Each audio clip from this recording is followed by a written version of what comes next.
Un saludo muy especial en nombre de la Dirección Territorial de Salud de Caldas. Mi nombre es Adriana Isabel Hoyos Tamayo, soy bacterióloga verificadora. El tema que vamos a presentar hoy es sobre la gestión de residuos integrales en la atención en salud. En nuestra presentación de hoy vamos a hablar de cómo se implementa un plan de gestión integral de residuos generados en la atención en salud y otras actividades. Es lo que se llama ahora como PEGIRASA.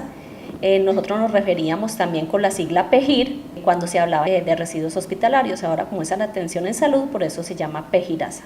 El Gobierno Nacional ha expedido sistemáticamente la normatividad que rige para la gestión integral de residuos. Tenemos la normativa de base, que es la resolución 1164 del 2002, donde se adopta el manual de procedimientos para la gestión integral de los residuos hospitalarios y similares. Está el decreto 1609 del 2002, donde se reglamenta el manejo y transporte terrestre automotor de mercancías peligrosas por carretera. Está el decreto 4741 del 2005, donde se reglamenta parcialmente la prevención y el manejo de los residuos o desechos peligrosos generados en el marco de la gestión integral. Después sale la resolución 024 del 2005, por medio de la cual se crea e implementa el Comité de Gestión Ambiental. Seguidamente está la Ley 1252 del 2008, donde presentan las normas prohibitivas en materia ambiental referente a los residuos y desechos peligrosos. También está la resolución 482 de 2009, donde se reglamenta el manejo de bolsas o recipientes que han contenido soluciones para uso intravenoso, intraperitoneal y en hemodiálisis generados como residuos en las actividades de atención en salud susceptibles de ser aprovechados o reciclados. Y por último, se ajusta finalmente con el decreto 351 de 2014,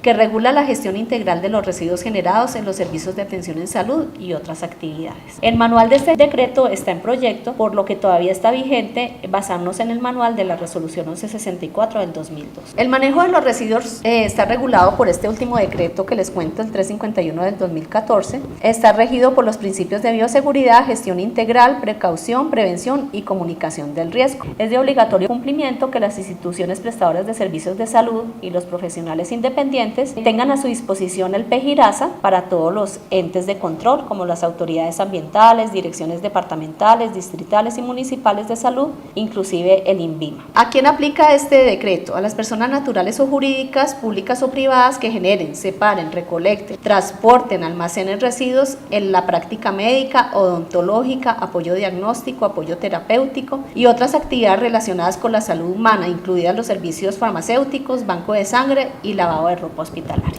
Entonces, ¿cómo empezar a implementar un buen programa? Es de obligatorio cumplimiento la conformación del Comité Grupo Administrativo de Gestión Ambiental y Sanitaria GAGAS de la resolución 024 del 2005, el cual es el gestor y coordinador del plan de gestión de residuos. Se debe reunir mínimo una vez al mes para evaluar la ejecución del plan y tomar los ajustes pertinentes que permitan su cumplimiento. ¿Cuáles son las funciones de este comité? Realizar el diagnóstico ambiental y sanitario de la institución, formular el compromiso institucional, diseñar el plan de gestión de residuos generados en la atención en salud, diseñar la estructura funcional y asignar responsabilidades, definir y establecer mecanismos de coordinación, gestionar el presupuesto del plan, velar por la ejecución de ese plan y por último elaborar informe y reporte a las autoridades competentes. Este documento PEGIRASA está ajustado a las condiciones reales del sistema de salud de nuestro país, basado en la resolución 1164 del 2002. A partir de ese manual, ustedes van a documentar su PEGIRASA.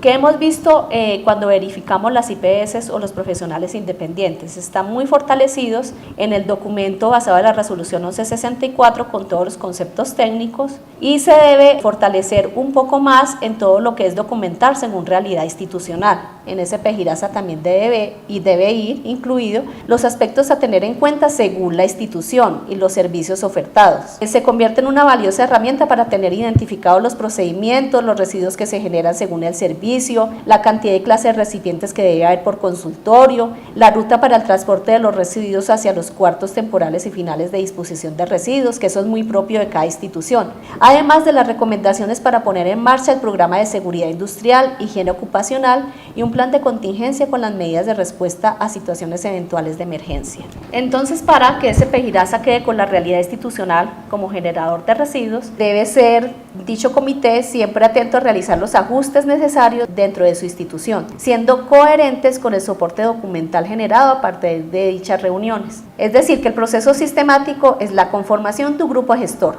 documentar el plan, Realizar reuniones del comité con sus respectivas actas que faciliten el seguimiento, evaluación y planes de mejora continua, teniendo claro que la ruta es desde la generación del residuo, la segregación en la fuente, hasta la disposición final del mismo residuo. ¿Cómo hacer para que haya adherencia a SP-Girasa? Ustedes deben implementar programas de capacitación al personal asistencial, administrativo y de aseo en el manejo de residuos hospitalarios y similares, y el impacto negativo al medio ambiente producido por los factores contaminantes.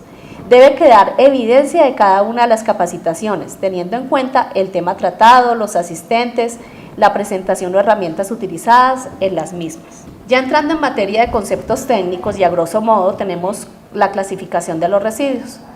Sobre la caracterización de los residuos se ha clasificado en dos grandes grupos. Tenemos los no peligrosos y los peligrosos. Los no peligrosos están los biodegradables, inertes y ordinarios que van a ser segregados en bolsa código verde. Tenemos también en los no peligrosos los reciclables, que esos residuos reciclables pueden ser segregados en bolsa gris. En cuanto a los residuos peligrosos, están clasificados en los infecciosos, en los químicos y radioactivos. Los infecciosos, que son los biosanitarios, que son todos aquellos elementos que tienen contacto con materia orgánica, sangre o fluidos corporales. Los anatomopatológicos, que son los provenientes de restos humanos, de muestras para análisis, incluyendo biopsias, tejidos orgánicos amputados, partes y fluidos corporales. Y los cortopunzantes, que son aquellos que por sus características punzantes o cortantes están clasificados, como su nombre lo dice, como cortopunzantes. Estos infecciosos y químicos deben ir en código rojo, es decir, van en bolsa roja o guardián. Los radiactivos van en bolsa color púrpura. Como esta caracterización de los residuos es bastante extensa, pueden consultar en el anexo 1 del decreto 4741 del 2005, donde está la lista de los residuos considerados como peligrosos. Igualmente consultar la ley 1252 del 2008 para residuos nucleares, donde se describe claramente la clasificación de estos residuos según su nivel de radioactividad. Igualmente tener en cuenta la normativa vigente según el Ministerio de Minas y Energía, entre ellas la resolución 180052 de 2008 sobre la caracterización de sustancias radioactivas. ¿Qué es segregación en la fuente? Consiste en la separación selectiva de los residuos procedentes de cada uno de los servicios y áreas. Se debe ubicar recipientes en cada uno de los sitios donde hay generación, en las cantidades necesarias de acuerdo al tipo y cantidad de residuos. Se deben utilizar recipientes tipo pedal, separados e identificados, acordes con el código de colores. La normativa es muy clara y hace un listado de qué sitios o servicios deben tener recipiente color rojo. Por ejemplo, en cardiología, pediatría, ginecobstetricia, gastroenterología, urgencias, odontología, urología, también en toma de muestras, en banco de sangre, en laboratorios clínicos, en morgues, en lavanderías, en centrales de enfermería, vacunación, y donde se desarrollen procedimientos invasivos o actividades similares.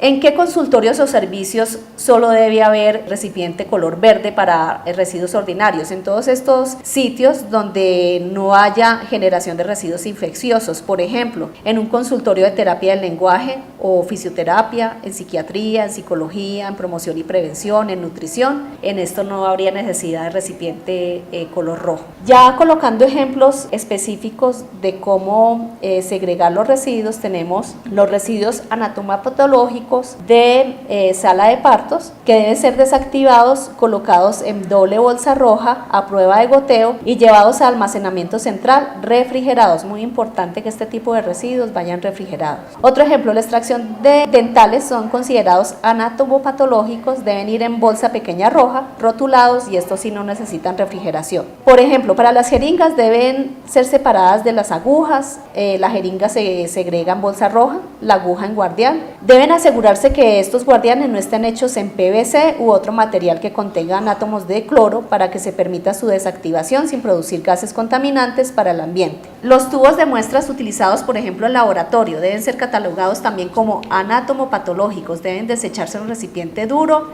y segregados en bolsas debidamente rotuladas con el tipo de residuo, ¿no? En este caso también bolsa roja. Otro ejemplo son los medios de cultivos que son considerados altamente infecciosos, deben ser inactivados antes de ser depositados en bolsa roja. Para los residuos químicos reactivos, como los líquidos reveladores provenientes de revelado de placas de rayos X, deben devolverse al proveedor, quien realizará el tratamiento físico-químico para su reciclaje.